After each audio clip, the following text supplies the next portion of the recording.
been a trigger to be released will give us some rain, and that trigger is off to our west. A little swirl of upper level action that's helping to spread rain across the Mississippi Delta through the mouth of the river itself, and that will make its way towards us in the next several hours to come. I don't think it rushes in, so we're not going to see massive widespread rain for this evening, but I'd say starting around 2, 3 o'clock in our western areas, we can start to see the rain beginning to push in. The heavier rain can be contained within this, so my belief is that we'll have times of steady light to moderate rain and a few pockets of downpours during the rest of the morning and into the afternoon time frame of your Tuesday.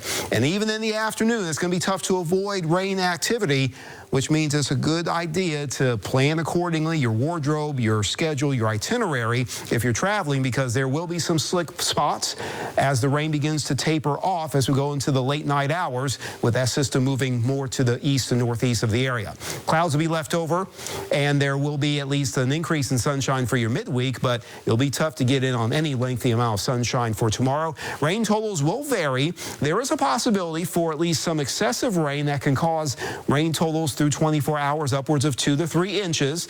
That can cause some spot and nuisance flooding, so we'll be monitoring that. The thunderstorm risk is not all that high in terms of severe weather, but we can see a couple storms with maybe some low-end wind gusts, 35, 40, 45 miles per hour. We mentioned the localized flooding concern. And of course, lightning comes with any thunderstorm. That's why they're called thunderstorms. Lightning helps to lead to the thunder, and there can be a few of them scattered around.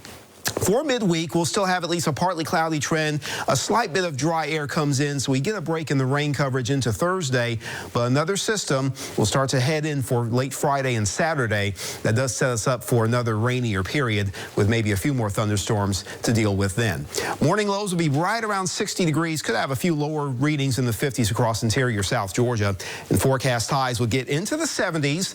The heating kind of shunted by the clouds and the rain activity, reaching at least 80% of our area through various points of Tuesday. Drier for midweek. Friday, Saturday, a little more rain opportunity, and this could have a little more activity, so we'll have to monitor for severe weather indications for the beginning of the weekend.